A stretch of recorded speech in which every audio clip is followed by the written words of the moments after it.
Grievance got a show. Grievance got a show. Grievance got a show. Don't you know? That's right.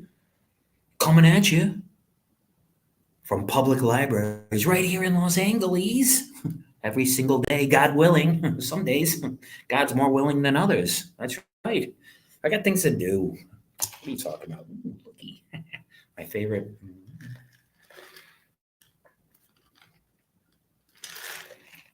Please stand by.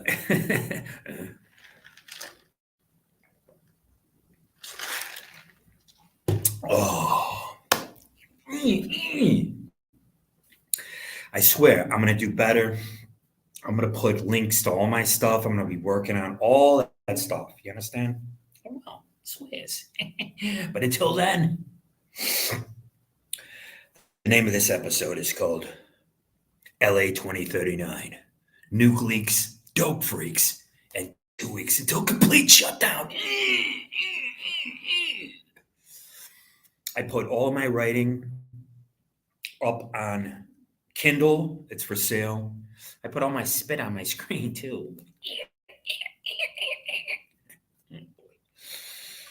In case you don't know, I wrote a memoir. It's called Two-Legged Animal, and just getting it settled. And I was going to write a second memoir. It was called I, comma, Son. This is the Darwinian model that I'm kind of obsessed with a little bit. I think most people in society, adhere to this Darwinian notion. And so that was the point. And then so I was going to do 3 memoirs: Two-Legged Animal, about like how I grew up, and then I, comma, Son, because my name's Gordon Ison. I swear I'm going to be doing better with putting stuff in the description.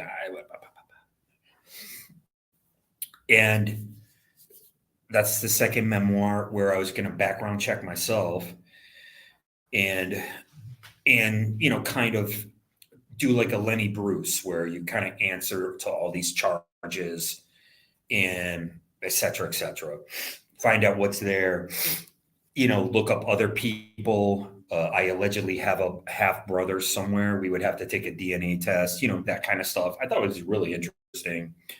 I actually I offered to one of my sisters to kind of co-write some chapters. And this was before I read Keith Richards' autobiography, where he allowed like his son to write a chapter. He allowed other people to write a chapter in his book. So, and then later on, right? So this is in my 50s. And so if I would have made it to my approaching 70, I would have written the final one, which is called Ascended Descendancy, which is in my notes. Okay, it's called the Ascended Descendancy.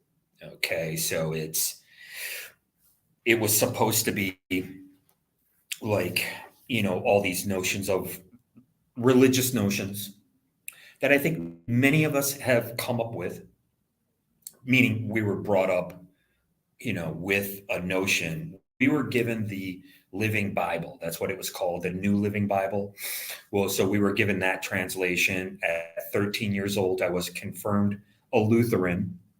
Okay. And so that's around the time you get a little hair on your nads and you want to start grappling with these concepts.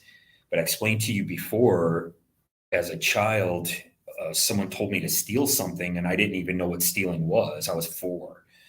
And so when I did, the first thing I did when I got home was I told myself, like, that's, and so you have this built-in mechanism in all of us that is altruistic and honest and beautiful, right? And, and again, unless you're born, like one of these Ted Bundy types, I should say, right? Unless you're born like that, where you have, hello, how are you? You know me, I got the talk about the big pour. Yeah, this is my big pour right here. Love this stuff, live for it. That's my unofficial sponsor for the show? Starbucks. That's what I call it, Starbucks. Yeah.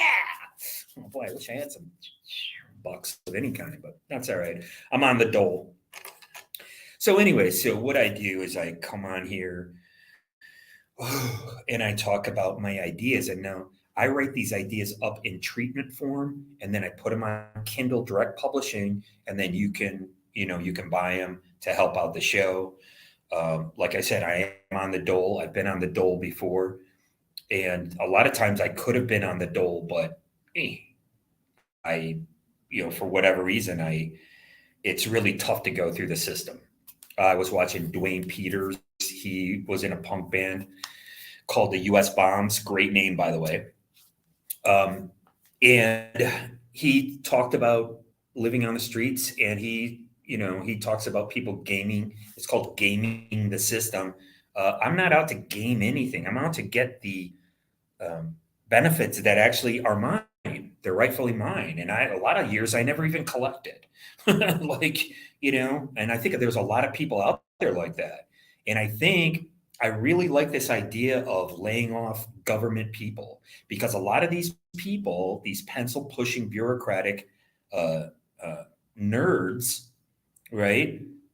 And then you have this contingent of them who live in this gang mentality, it would be hilarious to see some of these people be the first to go and replaced by AI. Why? Because they act like it anyways. So that's the basis of the show today. I'm going to talk about this idea and I write, like I said, I write in treatment form. I write in cinematic expressions. Oh, that's what I do. Oh boy. And we are in the age of the crowning of the child. I talk about a lot of things on this show, so please stick with me. Jump around. I brought up Mark Fisher. I'm working on a novel. So, yeah, I could bang out these little treatments. I have to get settled first, and it takes a long time. I'm trying to go through programs here. I got more excuses than a homie going to jail. That's right. That's me. Oh boy. I was an alcoholic until the '04 era, and nobody knows that I quit. I put it in my book. People don't care about my book. They just LARP me. Whatever, man. I just keep going. Like I said, I keep going with my creative endeavors. This is weaponized. And in 2017 and 2018, they denied me sleep, and that's how they get to you. Okay, so they're waiting with meds in a bed, but it's really this device right here. So be careful. Many people know about this device. They use it as a weapon. Nobody else is talking about it but me on my show. And that's why I keep my show about my creative process. I think it's really muy importante, right? Because I'm looking for work, and I'm ready to go to work, man. I'm ready to go back to work, but I'm not ready to be targeted and ostracized and, this kind of nonsense, right? So we know that it's the era of the crowning of the child, and the proof of that. Now, I also talked about it being the era of the age of Aquarius, right? Because everyone's going around carrying water bottles. Look at them, right? At least they're drinking out of metal. I think that's, this trend that's going on now. They drink out of metal. So they're carrying around pitchers of water, and we're in the age of Aquarius. Okay, and so this age is like once every 2,000 years, and then there's a larger cycle of 26,000 years, which the half-life of, radiocarbon dating is 5,000 years. Excuse me. Burp alert. Right? It's 5,000 years, which matches what? It matches the scribe completely. Right? So, but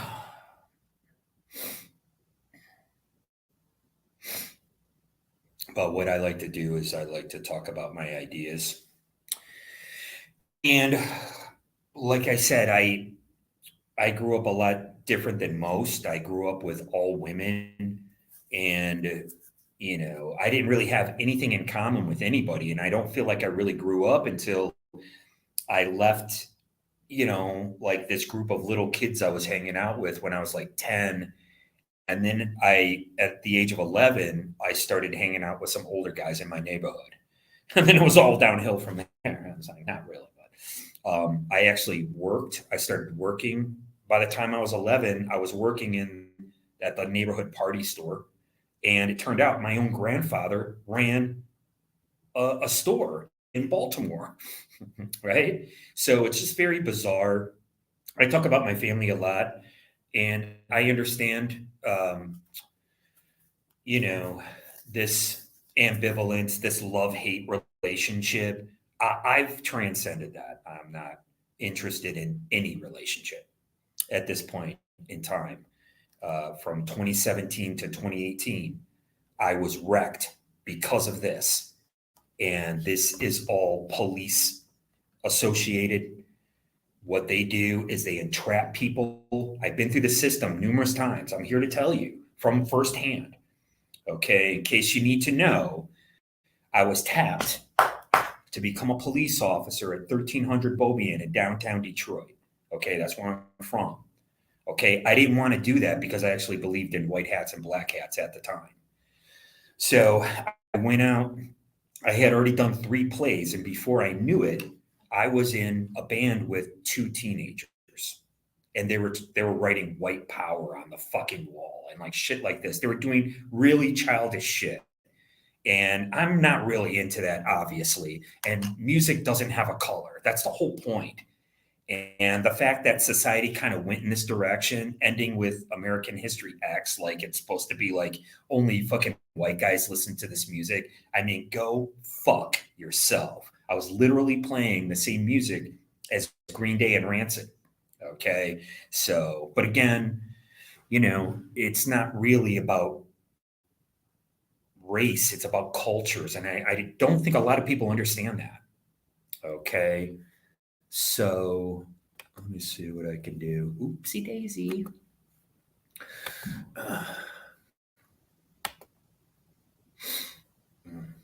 Oops, I don't think I can play this. Wow, interesting.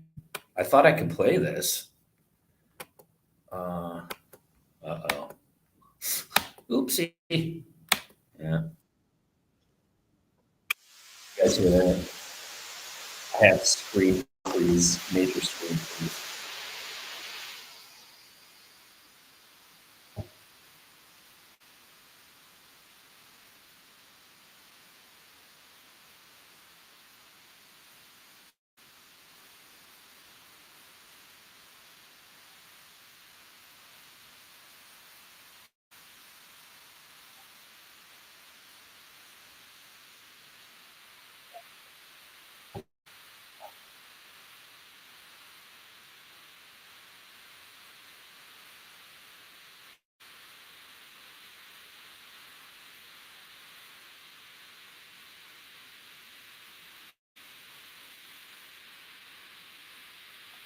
Okay, so you kind of get the idea. That was my band.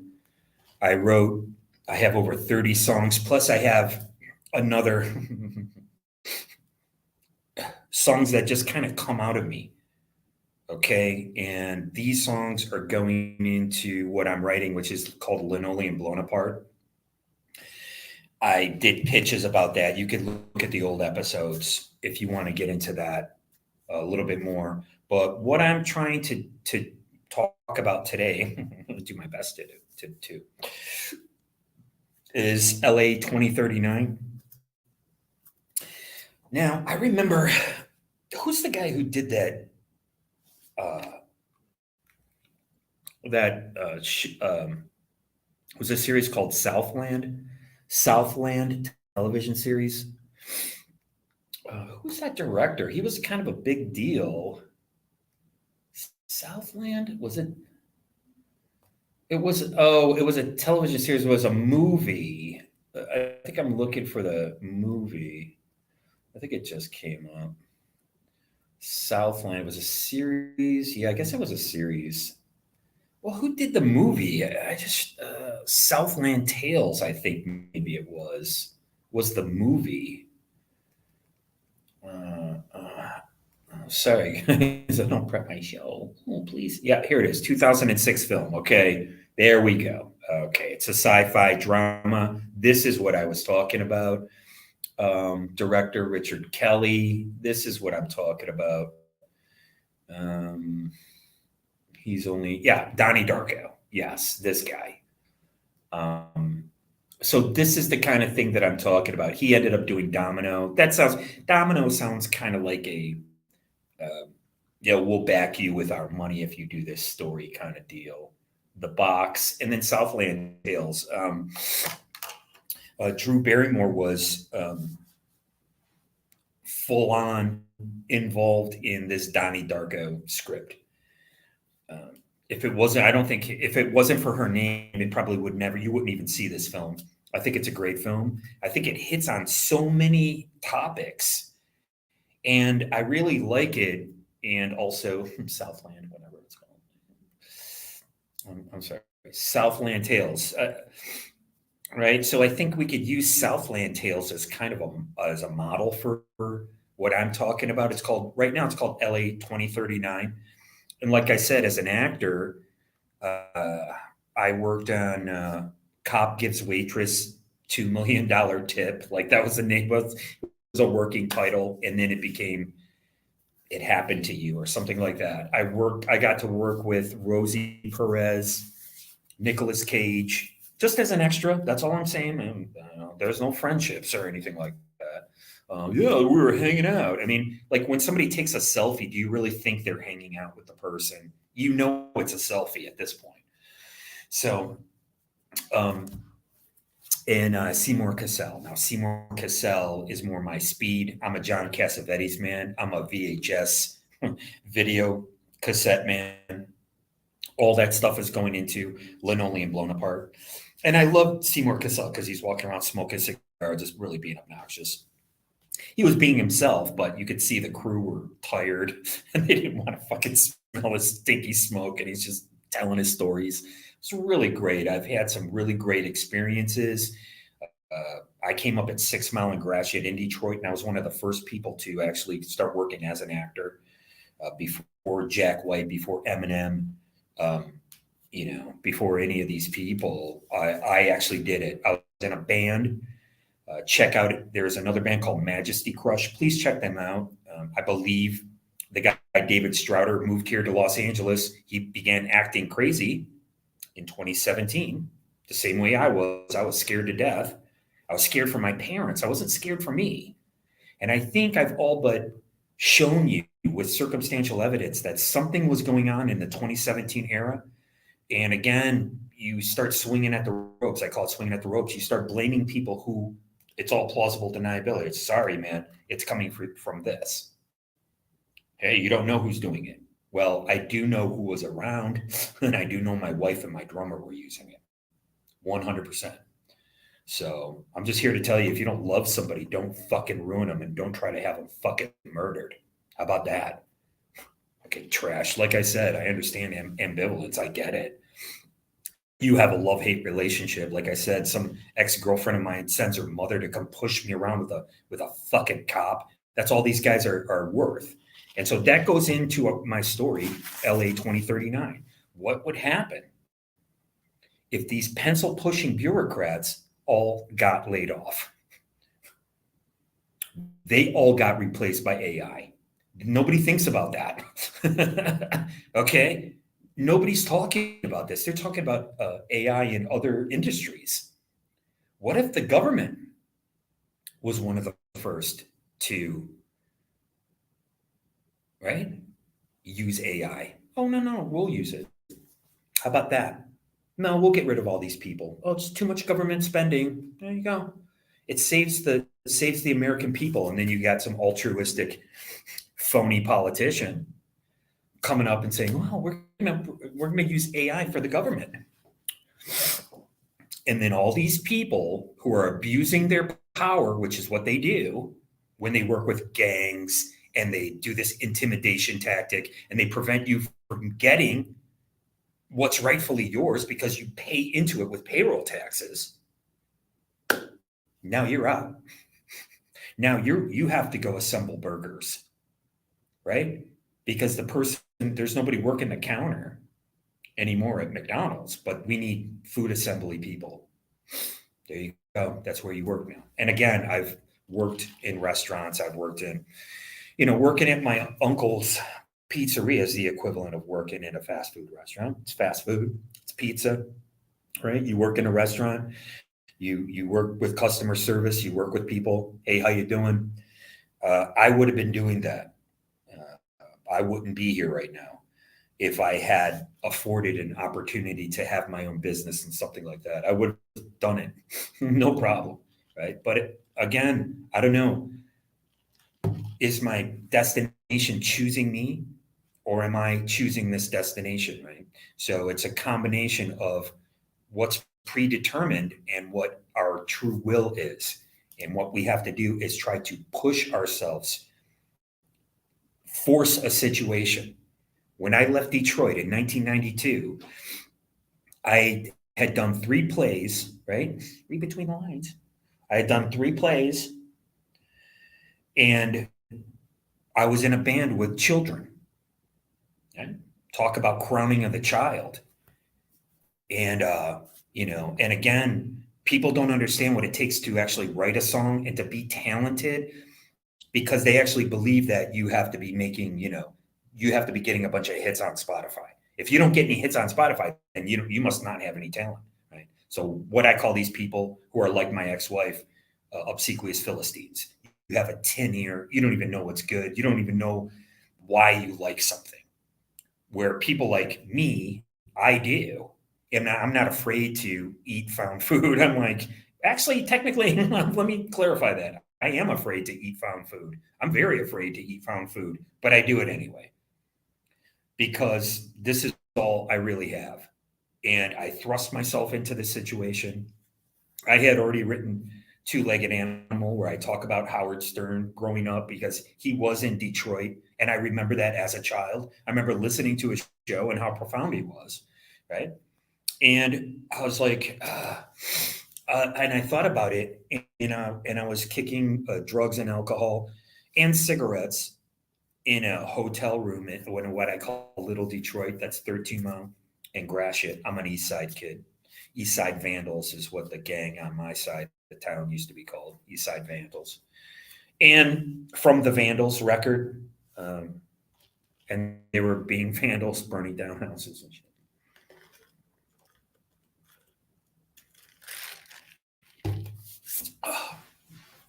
So I willed it into existence. I left town. I'm like, I can write songs. So what? Nobody cares. There is no support system there, right? So I left town.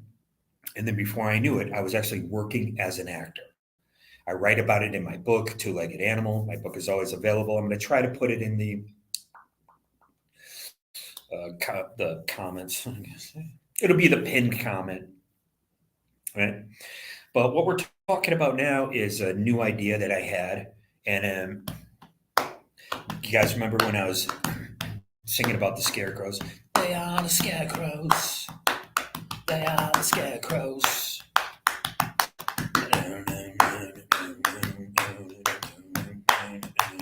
They are the scarecrows of LA, and they'll never go away, 'cause there'll always be another one to take the place. All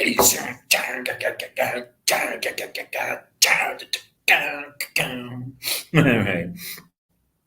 So that's the preliminary song. This is the soundtrack to LA 2039.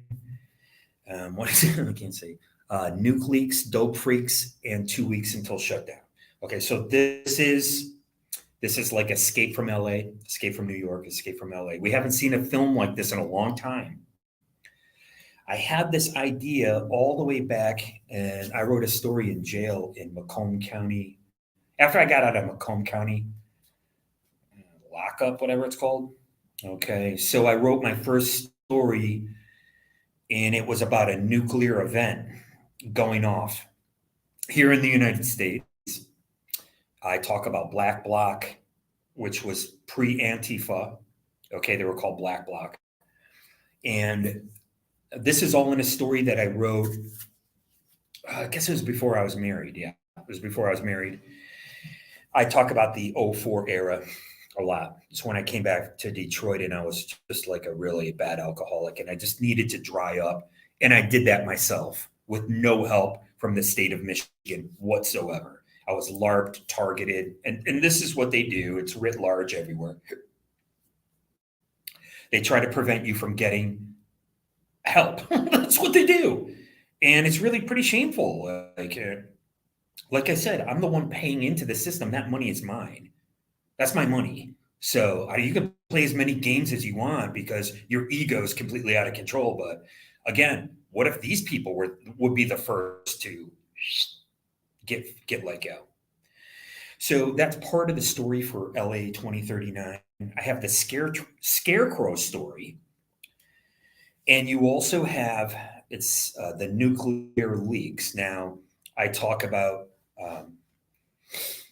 confirmation bias.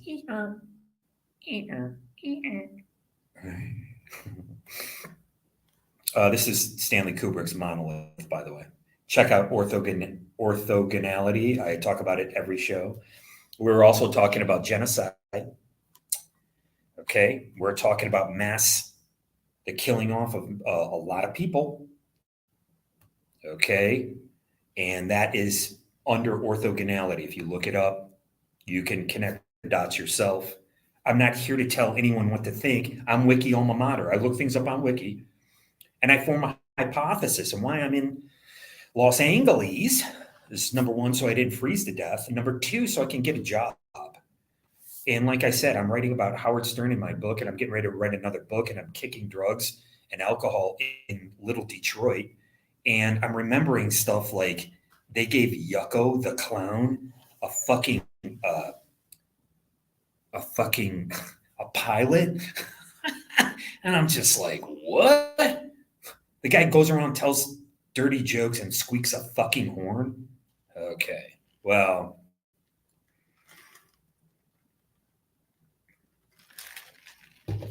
like I said, when I moved to New York City in 1992, I was working with A-listers right away. And so I worked on Barbe Schroeder's A Kiss of Death, and I got 2 days on that. It was a lot of money. I was so happy. I was like, oh my God. And I was just an extra. I'm not even in the film. I'm not in it. But Nicolas Cage is sitting at a table in a nightclub. It was 2 days in a strip club. And he's sitting at a table and he gets up and he walks, and there's a cut there. So he gets up from the table, he starts to walk down to talk to, God, I can't remember his name. The red-haired guy. What's his name? You got to look it up yourself. It's called Kiss of Death. And so this was whatever it was, 93, 94. I think it came out in 95. Okay. So this is what I was doing like right away. And I got more work out of the American Indian Community House than anybody. The only other person who got more work than me was, I told you, Irene Bedard. And she was Pocahontas in Disney's Pocahontas. Okay. It was just like great timing for her, like right place at the right time, the right talent. She had worked, on independent films.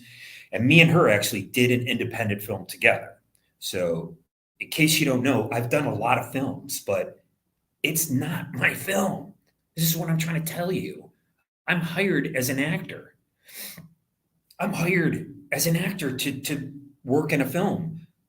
It's not my film. When I work with my wife, that was her film, not mine. And I actually asked her for a copy of it. And I told you what happened before. For some reason, she decided to use a neurological weapon on me for 7 years. And it sent me, I was supposed to actually die. They wanted me to die. And again, look at the people who actually did die. David Strouder, Majesty Crush, around the same time. Mark Fisher, all hail Mark Fisher. He's the template for the professor in Linoleum Blown Apart. And he talked about hauntology, and we're going to haunt you with Mark Fisher. I'm going to put Mark Fisher's death front and center in your face. And I believe it comes from this. And it comes from, they start with having a lack of sleep. You get a lack of sleep, and then they can come in and they can do anything. That is what? Your circadian rhythm. That's why they had Cicada 3301. Okay. It's not my fault that part of the operation was having people go on a scavenger hunt. I'm not interested in that aspect of it. Okay. I can pull back the lens and I can see the broader scope of what happened. Circadian rhythm. Well, right now they're going around saying that we have 17 intelligence agencies.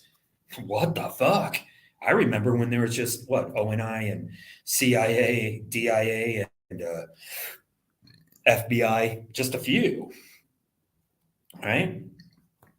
So let's get back a little bit. I like talking about my life. I like jumping around. So let's get back to this project. So this is like a Escape from New York. I write all this stuff up and I put it on Kindle, guys. So, but you guys have to go in there. I've got old writing that nobody's looking at. So please look at my old writing. I've sold stuff on Kindle and I've never gotten a dime. I've never gotten a dime from Amazon ever. And I actually got fired from Amazon working there. Okay. I'm not interested in working at places where I'm going to be targeted and treated like shit. And I don't understand why people do that. I mean, I just don't get it. I don't understand the hazing process at all. And again, when they were doing it in New York, I was kind of laughing about it. I'm like, hey, I'm meeting new people. Hey, how you doing? But what's nasty is using this.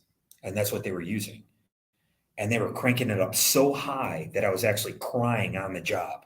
And it was coming from this. And it's coming from a Fed rat piece of shit. I call them Fed rats, but that's what my wife was. Just unconscionable. And my wife wanted me dead. Think about that. She wanted me dead. I'm like, whoa, dude. I mean, like I said, I understand ambivalence. It's okay. You can have a love-hate relationship with somebody. Look at this other girl that I dated from the Boston Edison area in Michigan. She sends her mother to New York to LARP me with a fucking police officer. And 6 years later, I was dead of a heroin overdose. This guy's like, get me some heroin, man. Get me some heroin, dude. Get me some heroin, dude. And it's like, nowadays, these fucking rats can't help but to rat on themselves. These are plainclothes police officers and people who work for the government. They love ratting on themselves. They can't help it. They can't help but to tell on themselves. I'm here to tell you, I don't give a crap. I'm not impressed. I never was. I'm not impressed by my wife or her family or anybody who has this type of mindset. I don't care. Congratulations. Good for you.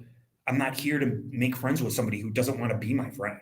And I'm not here to make friends with people who are fake and who want to steal what little I have. Oh, yeah, guys, it's nasty business out there. And I already lived it. And I told you before, what the police use is entrapment. And now when you have this, it's even worse. They can really entrap you with this. They can really seriously entrap you. And they've done it to me. And my wife was involved, man. I can't get over it, and I'll never stop talking about it. So, again, Mark Fisher was talking about SSRIs. My wife was taking these things, and she only cried twice. I saw her show any type of emotion. She was like, right? She was like an NPC, like a bobblehead, right? So when her mother died, and then when I told her I was going to hire a lawyer because what she was doing was wrong. It was illegal. But I'm a guy. I don't give a fuck. I'll go out on the streets. I'm sorry I got a big heart. I'm really sorry about that. I'm sorry I actually care. And I'm sorry that I show it in a very strange way because I was shown that's how you care about people. Making one mistake in your life that lasted 3 seconds and all of a sudden you got to pay for it the rest of your life. No. That's not happening. I'll tell you that right now.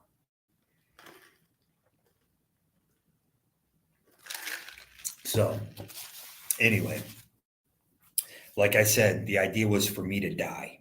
But what these obsequious Philistines don't understand, like my fucking trashy ex-wife and some skank from Boston Edison in Detroit, is that I already died. I died. I had existential crisis when I was 5 years old. I got hit by a car and I got sent home. You understand? And I got sent home more than likely based on skin tone. Right? Nowadays, we all look the same. Like I said, when I moved to New York, I was working, I was repped by Don Buchwald, who also has an association with Howard Stern. They didn't know what to do with me. I was called a non traditional actor. Okay. I was there with a guy from the Philippines. He had to go to the American Indian Community House because he couldn't get work. And this was before Joe Coy. Okay. There was no Joe Coy back then.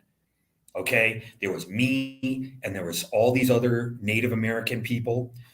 I consider myself Lumbee. I met Lloyd Oxendine right away. He's a fellow Lumbee. He was actually an artist. He started the art gallery at the American Indian Community House in New York City. Okay. And so my destination of the stars, man, did I call that guy Alfred Bester or Albert Bester? I still don't know. Man, all the names I got to memorize. Yeah, it's a lot of work. Buddy. Right? So was it my destination to meet Lloyd Oxendine? Yes, it was, because he was a fellow Lumbee. And my mother got the hell away from any Lumbee or anybody. She came up to Michigan to get a job. And my dad, who I, had taken after, just being a beer drinker and a hellraiser, that's me. Uh, he did the same thing. And he went to Michigan and then he met my mother. Right. And so I lived that life of my father. He was a good time Charlie. And I became that good time Charlie. And I did it all while being a songwriter with no support from Michigan or anyone from Michigan. I want to make sure that's clear, man. I've never gotten any support from any of these people. As a matter of fact, I get the opposite. I get targeted. I get the names of the bands we're playing with changed. The names of my songs are changed. Like, and they're just like, when they know my songs are superior. So, in case you don't know, before Green Day, I was in a band called the Grievance Committee. Okay. And we were on a compilation called US Avoy.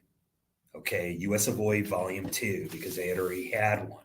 They didn't know what to call this music. It's just basically pop punk music. Okay. So there. And that's basically, let's see what I got over here. Not too many other songs. All right, here's Consequence. We'll see. Oh, what? Can you believe that?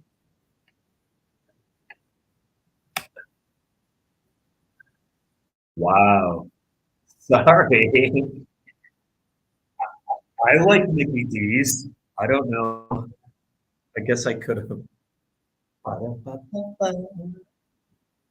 Is this going to end at any time?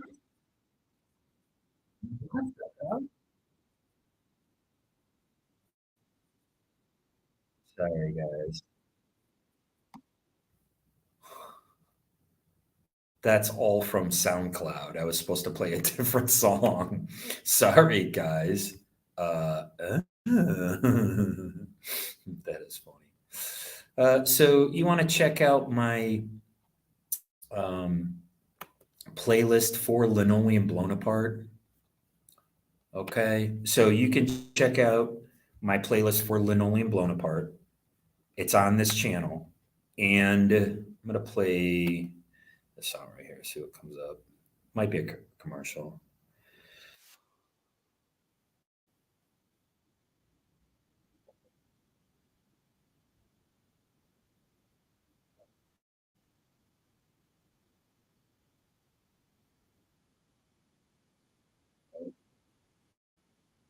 Like, right?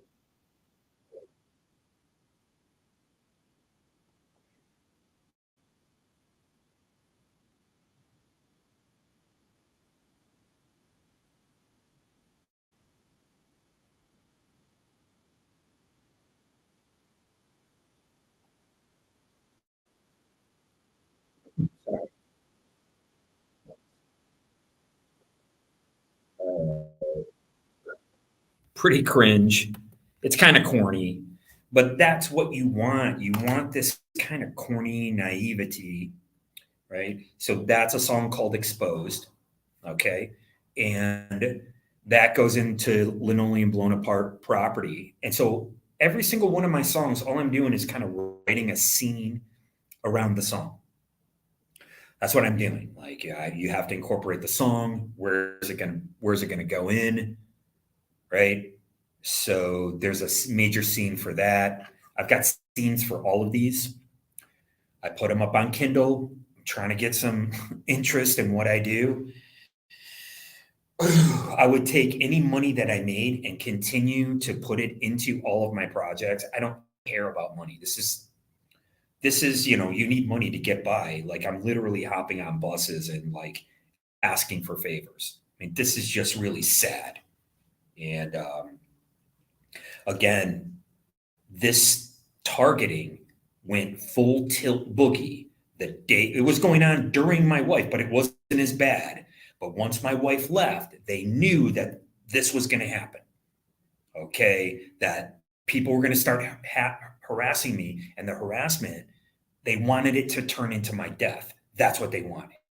They meaning those involved. It looks like police officers and police somewhere in Michigan and New York were working together, and this is where this kind of like Disconnected Records, New York breakdown bullshit, hardcore. This is where this comes in. I was jumped at CBGBs. I've been jumped numerous times, man, in my life, and this is what I don't understand. Like, just get a fucking life and get a fucking clue and get the fuck away from me, because I'm trying to work on my life's work, and people don't understand that. I'm explaining to you once again.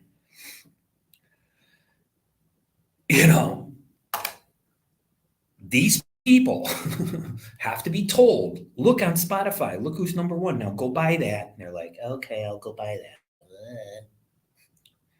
Right? They don't have any discernment. They can't use they can't form a hypothesis about anything. And so this is the light, and this is the logos. Okay? This is the light. And what's around us? The darkness. The darkness is the elements of the earth, and that's why they use the pentagram to show quote unquote Satanists. These Satanists are complete and utter morons. Why? Because the LaVeyan Satanists are actually academics. LaVey used the Levy or LaVey, I'm not sure. He used the academic model. That's it. So any of these people who sit here and talk about good and evil, this is a notion that goes back to pre-Christianity. Okay, that's why people flip out about this kind of stuff. There is no good and evil. The good and evil is within us. Who's everybody afraid of? Serial killers and mass shooters. Okay, what is that? That's their own willpower going out and committing these crimes. That's them committing these crimes. Okay, now if you want to say they're influenced by whatever, that's your business, that's your belief system, whatever, right? But that's right. You can still see it's the act of the individual. Okay, and that's what this is about. It's up to you if you are, you're interested in what comes from the earth. And what comes from the earth is this oil. And what happens when you fight over oil, right?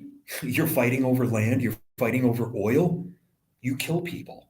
Okay, so what's more satanic than that? So we're trust me, we're going to talk about LA 2039. Everything that I do goes into my project. And I'm sorry that I have to repeat myself a lot of times, but I was physically tortured by this and people that I knew were involved in it. And it's unconscionable. It's unconscionable, man. And it's hellish, and it was the worst experience of my life. And like I said, they've used it here like a half a dozen times already. And it's just, man, it's the worst feeling in the world. You got no business doing it, but hey, man, that's all right. You know, you're never going to squirm like a maggot in the eye of a corpse ever, right? Nothing's ever going to happen to you, right? So, anyways, but I was in the 1980s hardcore punk rock milieu, okay, and I was playing music. Oh, and so during the 1980s, we were afraid of nuclear holocaust. Okay, there has been numerous amounts of money raised. No nukes. Oh my God, are you going to pledge to no nukes? Whatever happened to all that money?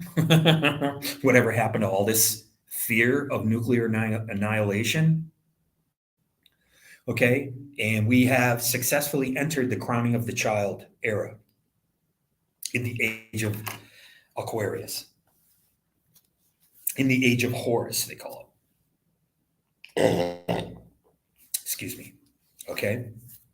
Wow, that was a sour. That was an eye. That was an eye melter. Oh boy, excuse me. Okay, but when I was in 1980s hardcore, we were all about uh, nuclear annihilation, right? There was a band called Crucifix, and there was a band called the Crucifix. Okay, but it didn't matter. We were all like anti-nuke, and Metallica had an album called Kill 'Em All, but before that, Metallica used to listen to Misfits and Discharge. Okay, so that's why Metallica started becoming popular, because they would wear the T-shirts of these punk rock bands that were only known about by punk rock bands. And in Michigan, when Discharge played there, they played at a place called Bookie's, which was an LGBT bar. Okay, I talk about this in my book. I'm not afraid to talk about it. I don't know why people have problems with me, but it's all passive aggressive nonsense. And, it's really sad. Here's a song by Discharge. It's called Question. And children, the answer, and children. I think it's appropriate to play during the crowning of the child. It's about murdering children during wartime and having them be the casualty of war. And this was before Kill Them All by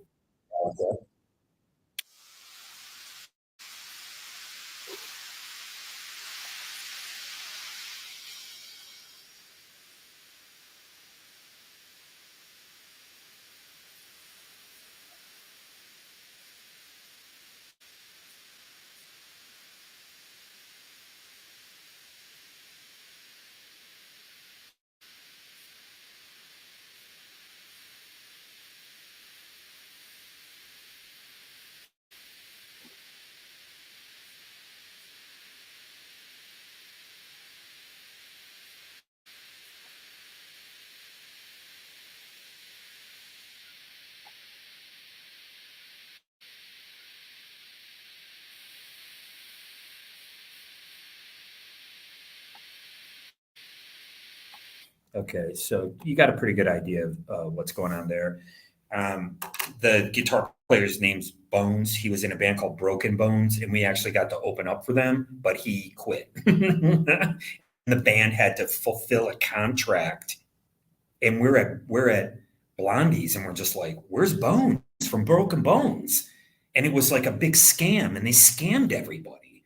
And this is what I'm trying to tell you, man. Like, I didn't particularly care for that. We opened up for Social Distortion, Government Issue, the Buzzcocks, right? I think a couple other bands that you would know. And I'm not really into scamming people and lying and getting over on people. I think people who do that are pieces of human garbage.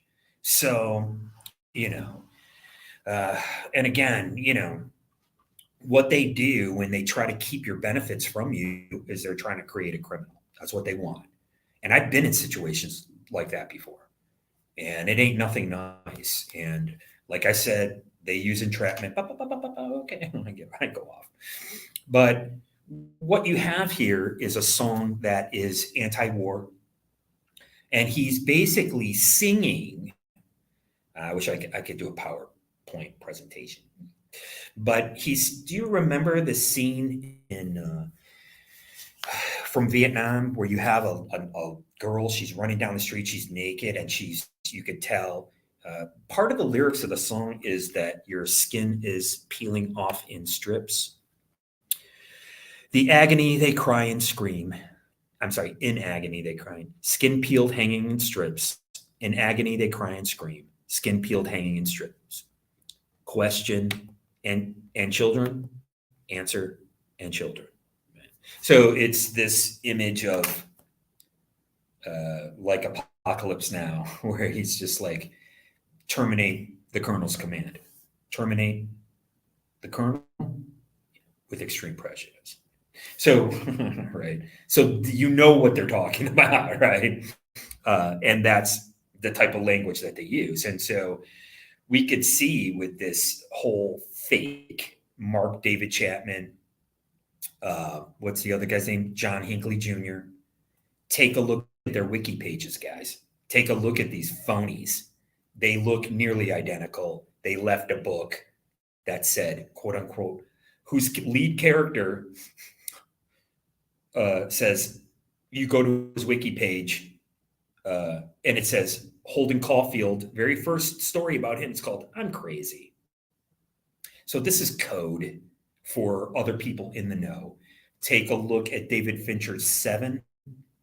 I urge you to look at this film. And what do? They have to pay Mark Boone Jr. $50 to use his computer. Right? And so that's why I call these morons Double O Kevin, these pieces of trash who like to use tech on people. We're not animals. I'm here to tell you, we're closer to God than we are an animal. But academia is not going to have you believe it. Right? Academia has all the answers. And so in this society today, what they're creating is the academic woke model against the independent alt-white go broke model. That's what they're creating. They created a new dialectic, they meaning, I don't know, the Committee of 300, the Council of Foreign Relations, the Trilateral Commission, Mika Brzezinski's dad, right? I mean, Klaus Schwab is a protege of Henry Kissinger, and then they send some moron like Ted Koppel. Oh, Ted Koppel, he's interviewing. I don't mean to call him a moron, but it's just, feckless. He's just feckless. Oh God, I wish I could think of the other feckless moron that everybody like props up. It's just really sad. Some of these people that are part of the mainstream, that like Noam Chomsky. When you hear their name, you're supposed to be like, oh my God, it's just like, no, that's okay, right? So you got Ted Koppel interviewing Henry Kissinger. Now, don't forget, in one of my songs, I have a song called Bohemian Grove. That goes into my property called Linoleum Blown Apart. I have scenes and situations around all of my songs. So that's the entire point of Linoleum Blown Apart. And that's only in the Linoleum Blown Apart universe of the punk band that only lasts 10 years, guys. So you've got this meteoric rise of this band and the songs that go with it, which I've already written, right? I already played Exposed. That's a song that when he plays it at his very first show, it's when JoJo looks at him and they catch each other's eye, right? And so her name's JoJo for Josephine, and he's Lenny for Linoleum Blown Apart, but his real name's Lionel. But they call him Lenny because it sounds like Lemmy, right? So, and he gets that kind of like rough and tumble reputation. Excuse me. Oh boy, guys. Sorry. All right. So again, what I do is I like the songs. Like, take a look at John Hughes. Let's take a look at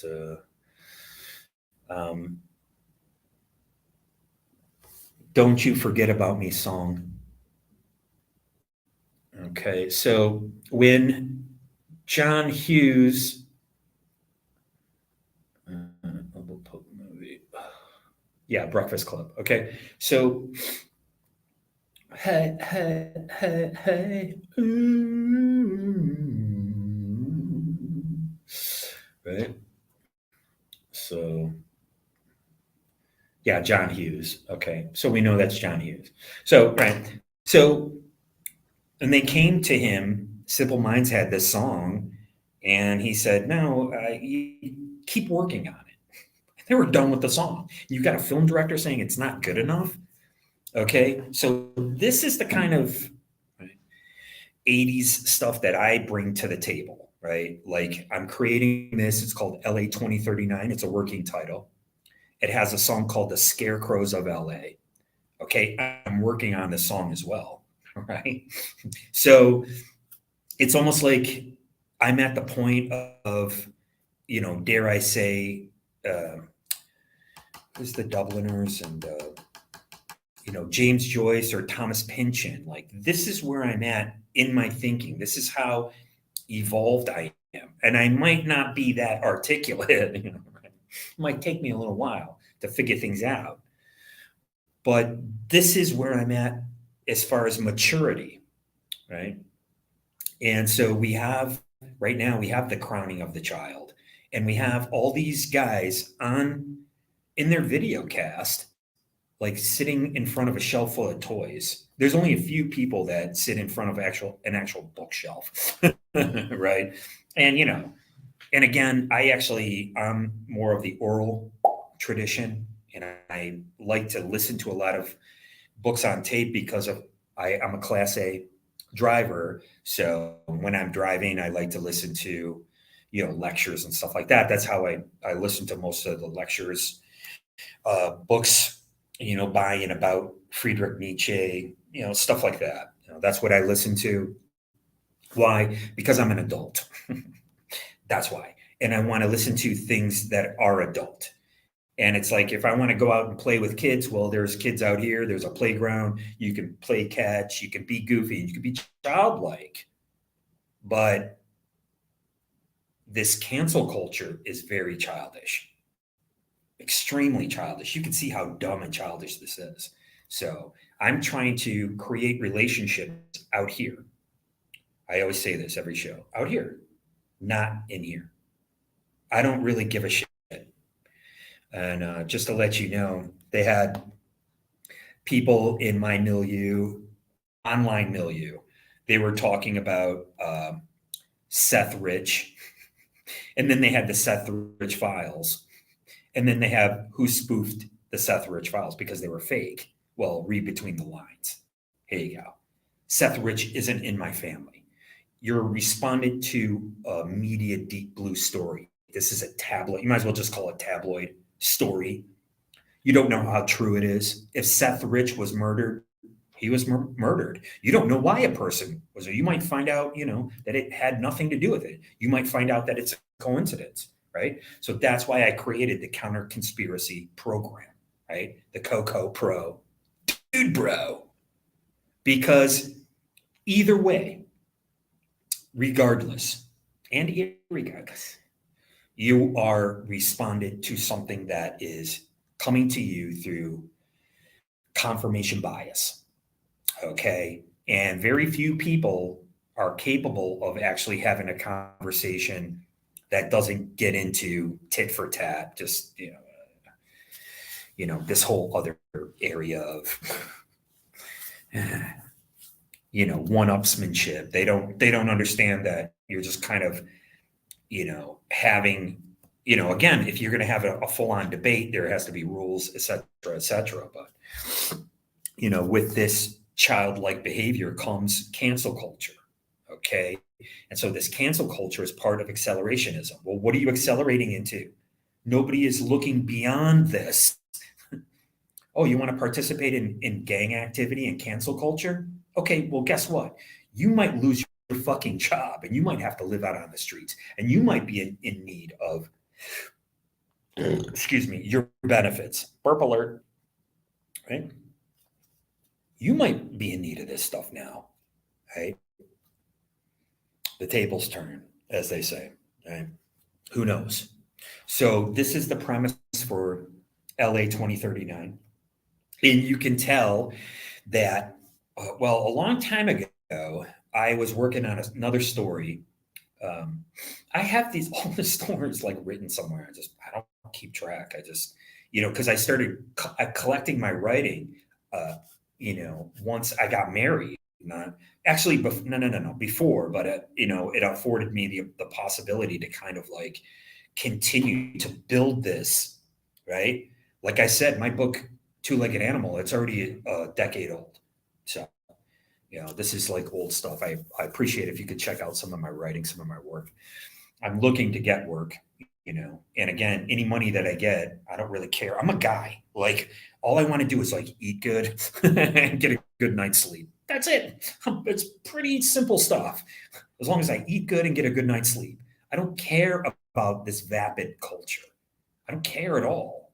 I mean, that's for somebody else. I'm working on my life's work, and I'm coming out the other side of fucking black pilled, and I'm coming out the other side of being a targeted individual. I mean, dude. And that's why I said people like to groupthink, and they like to, I don't know, whatever, involve themselves in your life to judge you or whatever. That's their business, not mine. So if you're going to judge me and think that I'm a POS, well then, why are you talking to me? It's as simple as that. You wouldn't be talking to me. You wouldn't be hassling me.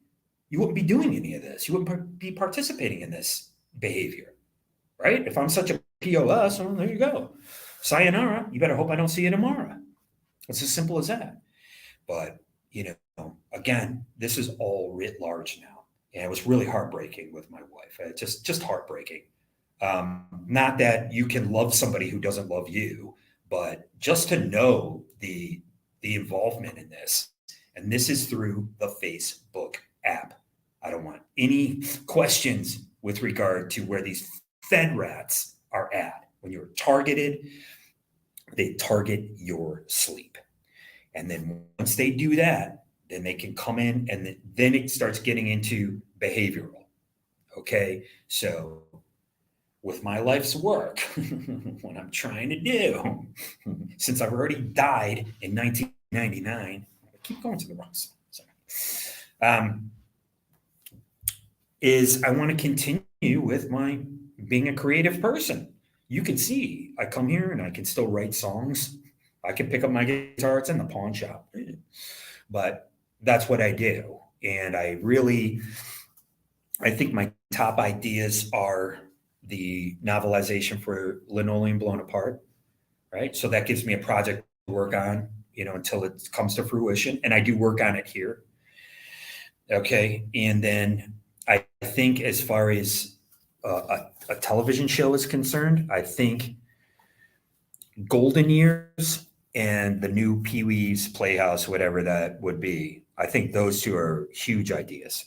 I think getting involved, since it is the crowning of the child, having a child television show, I think would be huge. I think it would be really big, and it would be, the thing is, you have to have songs because kids love songs. When I was a kid, what did I do? I just went to music. I don't know why. Okay. My dad left Live in San Quentin. That was the record that he left. And I knew that he had left it. And I was like 8 years old, and I had every song memorized on Johnny Cash's Live in San Quentin. I don't really care about the Folsom record. I like Live in San Quentin. That's my record. I love it. I had it memorized when I was 8 years old. And again, when you're a kid, you're trying to impress your parent. That's what happened. And with me and my mother, like the tables turned. It was really funny. I watched something came up for the Universal, like they do the Universal tour, Universal Pictures. And the guy comes out of the house, Norman Bates, with a big butcher knife, right? From the Norman Bates house, Bates Motel. Okay. So I thought it was really funny. It was like the guy looked just like him. Okay, so I thought it was really funny. So for me, my Norman Bates project within the Linoleum Blown Apart universe is called Pork Chops and the Who's Cow. Okay, it doesn't have anything to do with, a psycho killer. It's like a cross between uh, the Bates Motel, Psycho, and After Dark, My Sweet, and Killer's Kiss.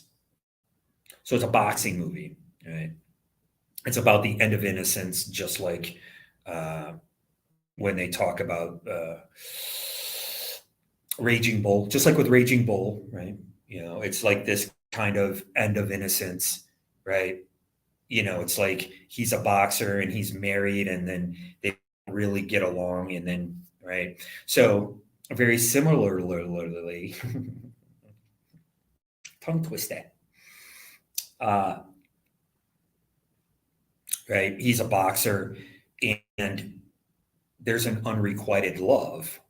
I don't have that character's name. I can't remember. I wrote it down. So I'm talking about Pork Chops and the Who's Guy, which would be Walter's second film. Okay. And it comes out in 1950. And everybody loves this film. Okay. Because it's about the end of innocence. And this is what I'm trying to tell you with the crowning of the child. And you have all this notion of like, oh, some people are taking their children to go to trans story time. And then some people are against this, et cetera, et cetera. Okay. I think the people who are taking their children to trans story time have trans people in their life. They're friends with them. It's part of their culture. And they want to be able to explain that to their children. Like I said, when I was a child, I was expecting someone to explain something to me. But what I got instead was people getting physical with me. And so I, in turn, got physical back. Right? It's just as simple as that. And again, what goes in is what comes out. Now, I just heard this other thing online. I talk about what comes up in my scrolly scroll. Clicky, clicky, swipey, swipey, scrolly, scrolly, likey, likey. And this kid is convinced that farming is killing the planet. I mean, he's just like repeating this, right? Oh, where's it coming from? Ooh, I wonder. Right? So once you start clicking on some stuff, you'll start getting confirmation bias stories, and the AI that's assigned to you on these sites. That's why they were able to come in and attack me, my wife and my drummer. Those two, you two are the face of this. And I'll talk about it until the day I die, and F you forever. That's pretty shitty business for you to do. And like I said, with my drummer, that's an unnatural infatuation with another guy. And so maybe you want me to fuck your wife or something like that. Just go ahead and leave a comment, pal. I don't go for that at all. Like I said, these people have no talent at all. And they walk around like they're fucking NPCs. And once you start getting into this, you start dehumanizing a person. Look what happened to me. I'm being dehumanized with this? Yeah. Yeah. You're dehumanizing the individual. And I don't think that's cool at all. Oh boy. Let me see what we got here. Okay. All right. So, right. Once you start dehumanizing a person, then you can be like Henry Kissinger and just drop a shitload of bombs on them. Right.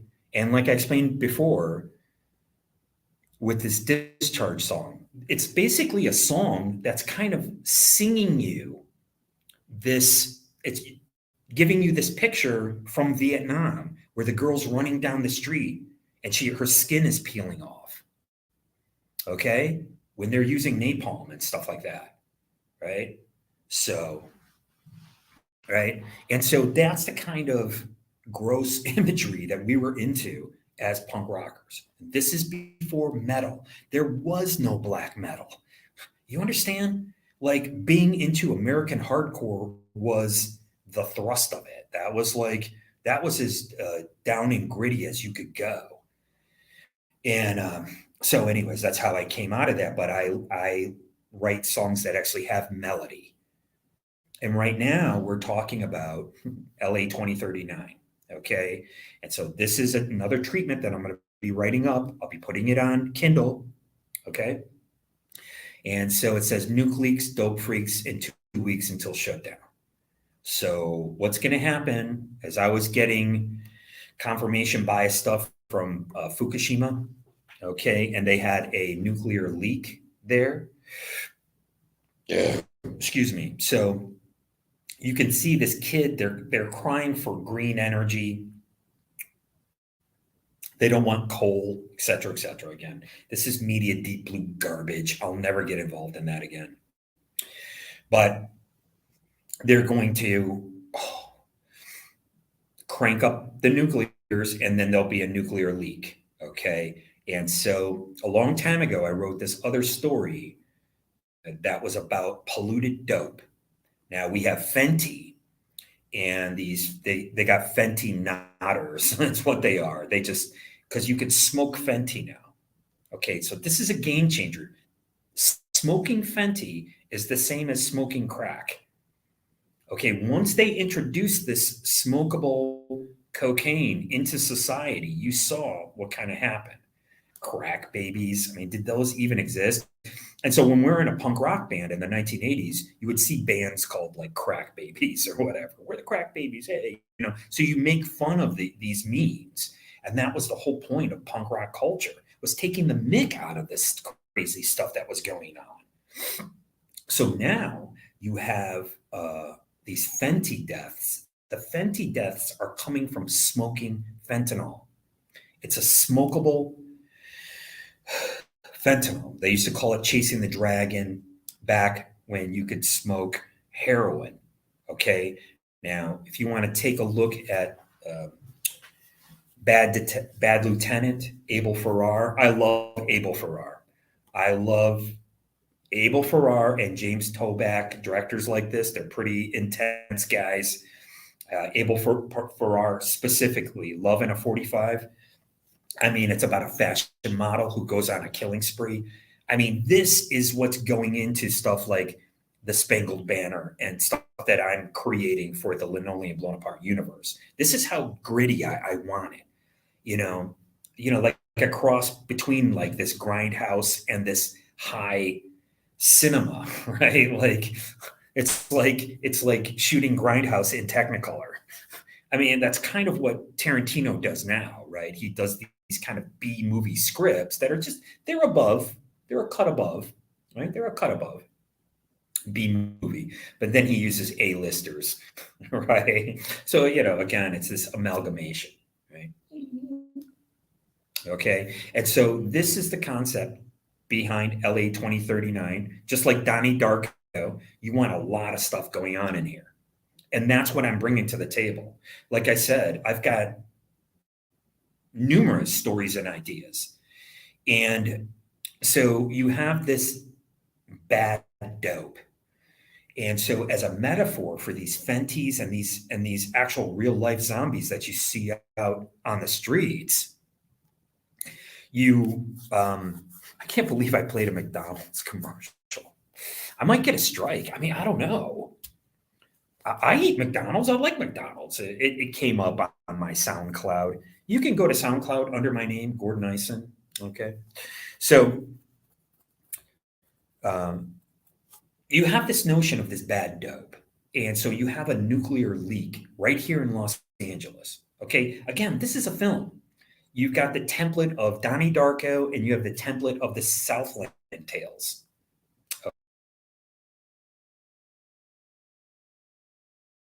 Okay, kind of the template of what's going in.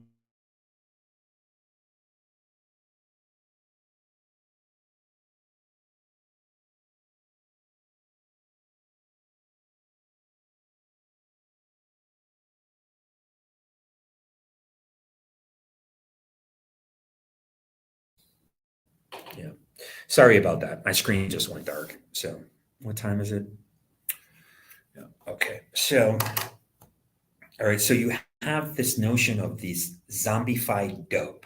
Now, a long time ago, I don't know.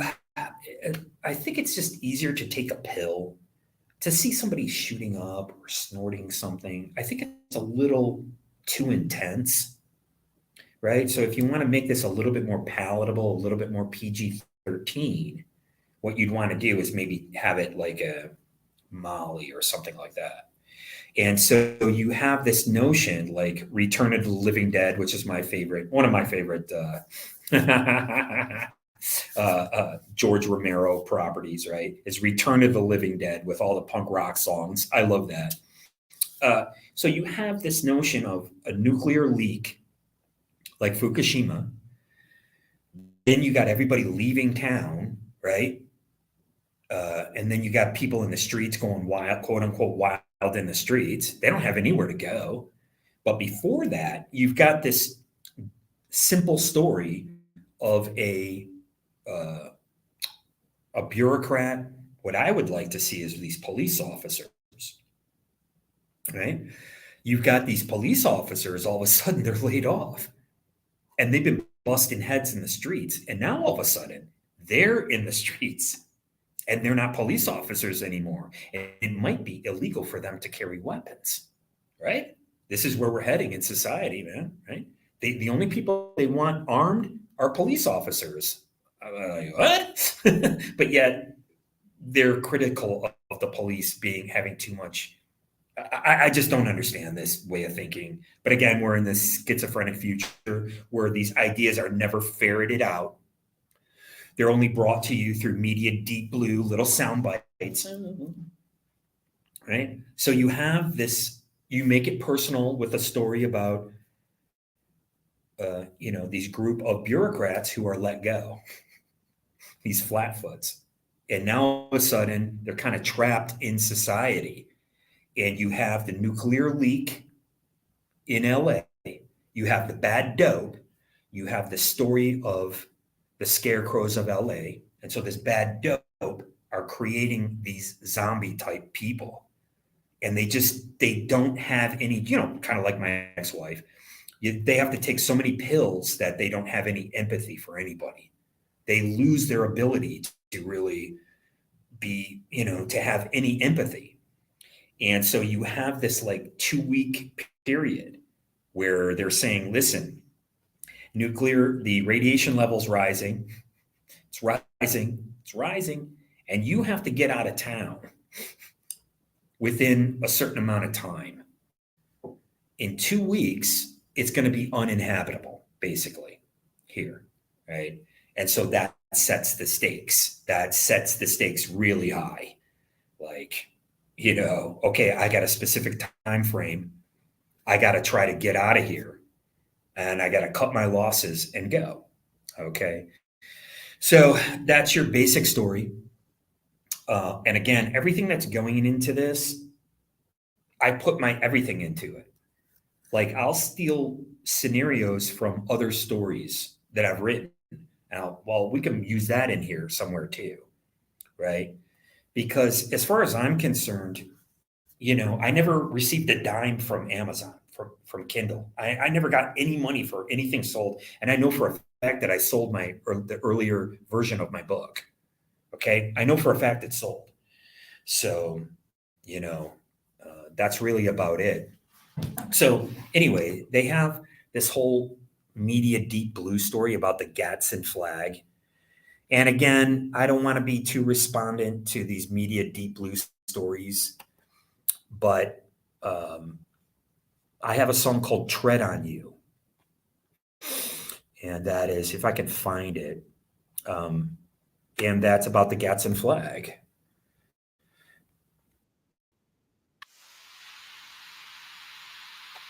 And the chorus is, you're weak, you'll fucking tread on. Yeah. You can hear it's very similar to Discharge. And in my songs, they run the gamut. You can hear I do different types of music. So it's not all the same.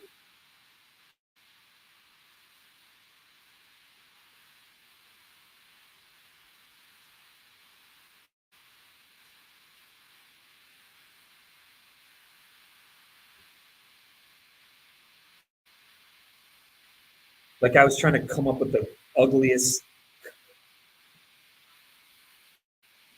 I still say that to this day. Make no mistake about it. Make no mistake about it. I say that all the time.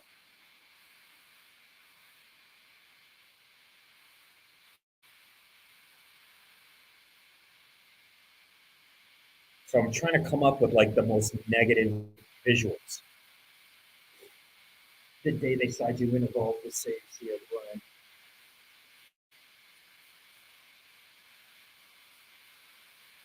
I talk about not having any conscience. All you got is your plastic dreams. Again,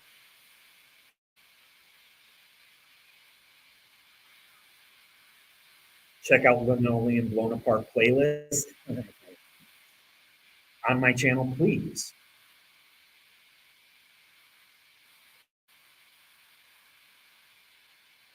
It's a great laugh.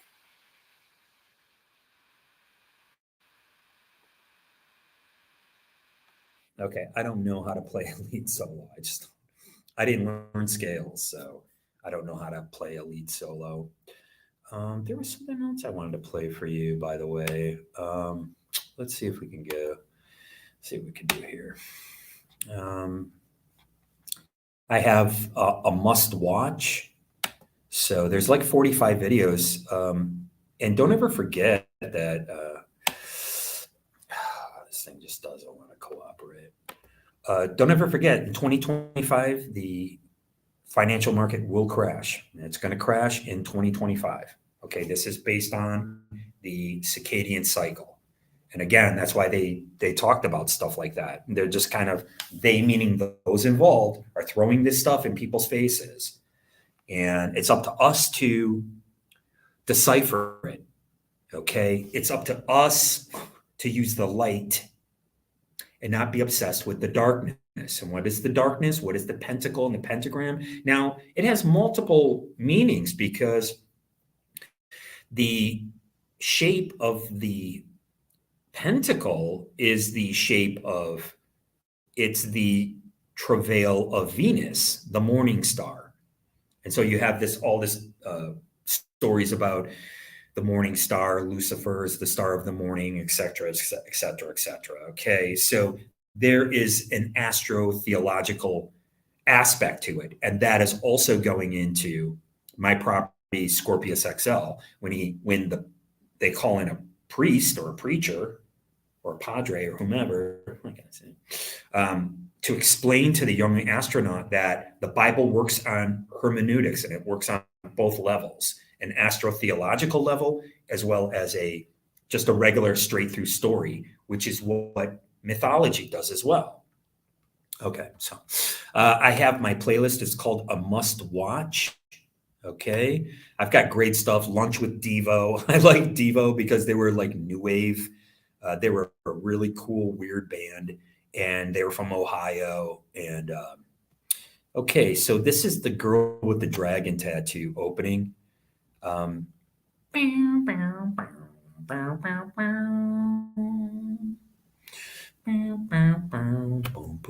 boom.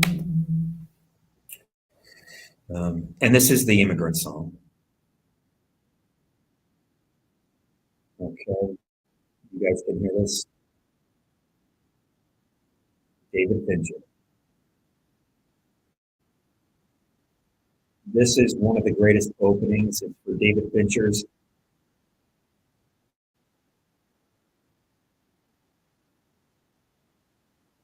Girl with the dragon tattoo.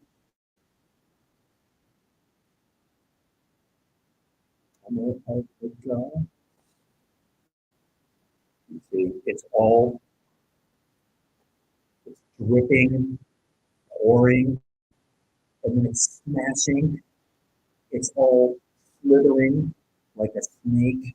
It's all liquid. It's all fluid. It's all black. The negrito.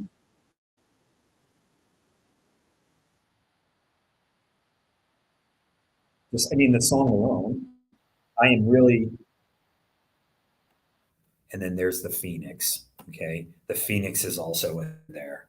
I urge you to check this opening out. It's one of the greatest openings of a film ever. And this is part of what I talk about as well. I talk about this black goo.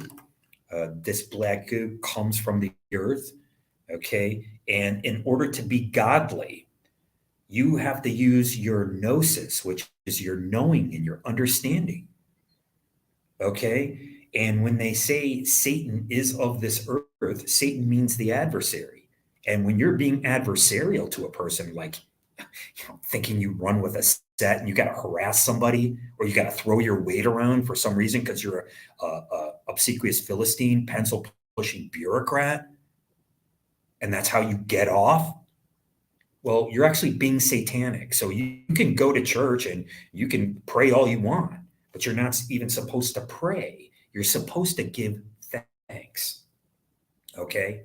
And so now don't forget, when I continue with talking about linoleum blown apart, we're going to be going into creating our own cult. Okay. We have to create a cult. Okay. This is how multi-layered this is. Now, don't forget, there are numerous books involved in linoleum blown apart. There's a book about Walter. Scorpius XL is based on a book. Pork Chops and the Who's Gal is based on a book. And then we're going to be going into A Clear Dust Jacket. And that is about a haunted book. It's about a company who actually started like Gideon's Bible.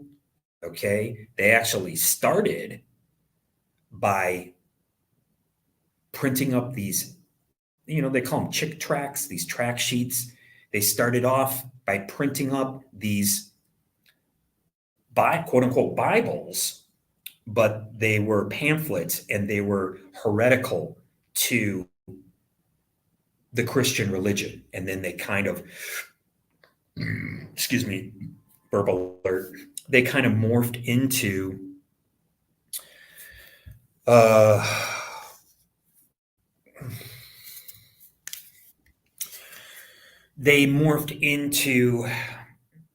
like where you had John Dee and these guys doing this Goetian magic that basically turned orgiastic. Okay. We'll be talking about this and a lot more. I want to thank you guys very much for watching my show. I appreciate it more than you ever know. And I see you when I see you, and you better hope it's going to be soon. End stream.